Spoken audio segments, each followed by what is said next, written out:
Assalamualaikum warahmatullahi wabarakatuh. Saya Husti Mardia Septianti dengan NIM D1A021029. Di sini saya akan membahas tentang perbedaan peradaban bangsa Yunani dan Romawi kuno. Yang pertama yaitu bangsa Romawi lebih menitik beratkan soal praktis daripada teoritis. Dapat kita ketahui di sini ilmu pengetahuan tidak berkembang dengan pesat. Sedangkan bangsa Yunani adalah bangsa yang suka berpikir.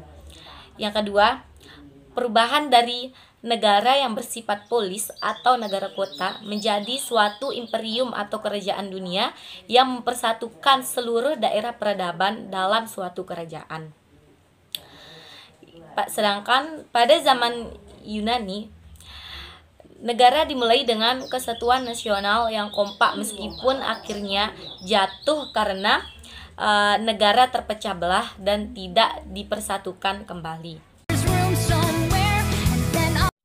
Selanjutnya di sini saya akan membahas tentang ajaran para sarjana pada zaman Romawi kuno. Pertama yaitu Polybius. Siklus Polybius, pada mulanya negara berformasi monarki yang kekuasaannya dilaksanakan oleh raja secara turun-temurun. Dengan demikian, pemerintah berubah menjadi tirani yang dikendalikan oleh seorang diktator. Tirani mendapatkan tantangan dari cendekiawan dan bangsawan yang menjatuhkan diktator. Lalu pemerintahan berubah formasi ke aristokrat. Dengan penderitaan rakyat itu, maka kemudian terjadi pembangkangan sipil yang kemudian menempatkan rakyat sebagai aktor utama. Aktor utama pengambilan keputusan kenegaraan. Dalam hal ini pemerintah berubah menjadi demokrasi yang antara lain memberikan kebebasan untuk bertindak. Yang kedua di sini Cicero. Dalam karya yang berjudul De Republik, Cicero mengatakan asal mula kehidupan bernegara tidaklah sama dengan jalan berpikir Lucretius. Negara itu adalah suatu keharusan dan yang harus didasarkan atas ratio manusia. Ia juga berpendapat bahwa bentuk pemerintahan yang paling baik adalah bentuk campuran. Yang ketiga yaitu Seneca, mengemukakan bahwa kelemahan bangsa Romawi terletak pada sistem atau politik pemerintahannya, yaitu Divide et Impera atau politik sering kita kenal dengan politik adu domba. Sekian yang dapat saya sampaikan, semoga bermanfaat bagi teman-teman. Wassalamualaikum warahmatullahi wabarakatuh. Assalamualaikum warahmatullahi wabarakatuh. Perkenalkan, nama saya Hasnawati, NIM D1A021028, kelas A1 semester 1, Prodi Ilmu Hukum. Saya akan menjelaskan materi ilmu negara mengenai asal mula negara pada zaman kaum monarkomaken. Istilah monarkomaken dalam pengertian yang umum adalah anti raja atau menentang raja. Tetapi sesungguhnya pengertian tersebut adalah kurang tepat karena ajaran-ajaran tentang negara dan juga hukum yang digolongkan ke dalam kaum monarkomaken sama sekali tidak anti atau melawan raja-raja, tetapi tidak juga melawan sistem pemerintahan absolutisme pada umumnya, melainkan yang dilawan atau yang ditentang itu adalah aksesnya. Dari pemerintahan kekuasaan raja yang absolut timbul aliran reformasi. Nama-nama yang terkenal dari aliran reformasi yang pertama itu adalah Luther. Luther adalah orang yang pertama memulai gerakan disebut juga dengan gerakan pembaharuan, terjadi pada tahun 1517. Pertama-tama Luther menyerang keburukan dari gereja yang pada saat itu hanya bertujuan untuk mengumpulkan kekayaan dan kekuasaan duniawi saja. Yang kedua yaitu Melanchthon. Melanchthon adalah seorang ahli pemikir yang berpendirian dan juga berperi kemanusiaan. Ia banyak dipengaruhi oleh ajaran Aristoteles yang menitik beratkan pada hukum alam yang langsung mengajarkan kepada manusia apa saja kehendak Tuhan. Yang ketiga itu Zwingli. Zwingli mengatakan bahwa negara mempunyai hak untuk mengatur masyarakatnya sesuai dengan kemauannya sendiri.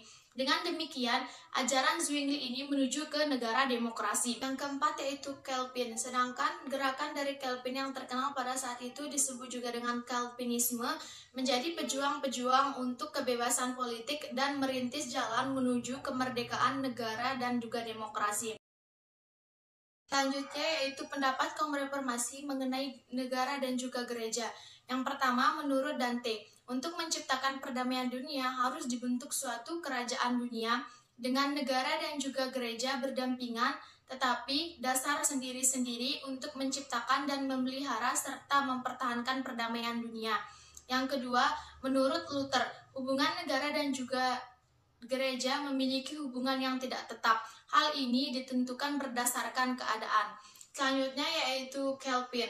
Calvin mengatakan bahwa hubungan negara dan juga gereja berpangkal pada perbedaan tugas negara dan juga gereja. Dasar ajaran Calvin ialah Tuhan adalah yang berkehendak yang memiliki kekuasaan tertinggi. Raja memerintah atas kehendak Tuhan. Tujuan dari kaum monarkomaken adalah hendak membatasi kekuasaan raja yang bersifat absolut. Selanjutnya kita akan membahas siapakah yang termasuk ke dalam kaum monarkomaken serta ajarannya.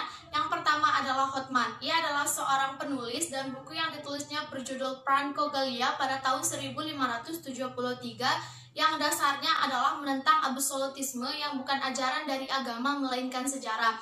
Yang kedua adalah Brutus. Ia adalah seorang penulis dan bukan pengarang asli dari buku tersebut. Buku tersebut berjudul Pindiciae Contro Tyrannus, yang pengertiannya adalah alat-alat untuk melawan tirani. Yang ketiga adalah George Buchanan. Ia adalah seorang penulis dan buku yang ditulisnya berjudul The Eurycni Apus Codes. Dalam pengertiannya adalah kekuasaan raja pada zaman bangsa Skotlandia. Ia adalah orang yang pertama kali mencetuskan ide tentang pemikiran raja dan juga tirani. Yang keempat yaitu Juan de Mariana. Dia mengatakan bahwa negara lebih rendah kedudukannya dibanding gereja.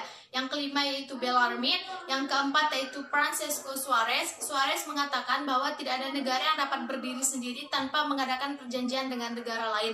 Yang ketujuh adalah John Milton. Semasa hidupnya ia mengalami masa pembunuhan Pangeran Charles dan oleh pembela-belaannya itu membuat dia terkenal. Dan yang kedelapan yaitu Johannes Althusius menulis sebuah buku yang berjudul Political Methods Stage, yang artinya susunan ketatanegaraan yang sistematis diperkuat oleh contoh sejarah biasa dan juga sejarah suci. Perjanjian menurut Johannes Althusius adalah suatu perjanjian yang kedudukan dan juga sifatnya itu bertingkat. Dan menurut Johannes Althusius, kedaulatan tertinggi itu ada di tangan rakyat. Sekian hanya ini yang dapat saya sampaikan. Mohon maaf bila terdapat banyak kekurangan. Assalamualaikum warahmatullahi wabarakatuh.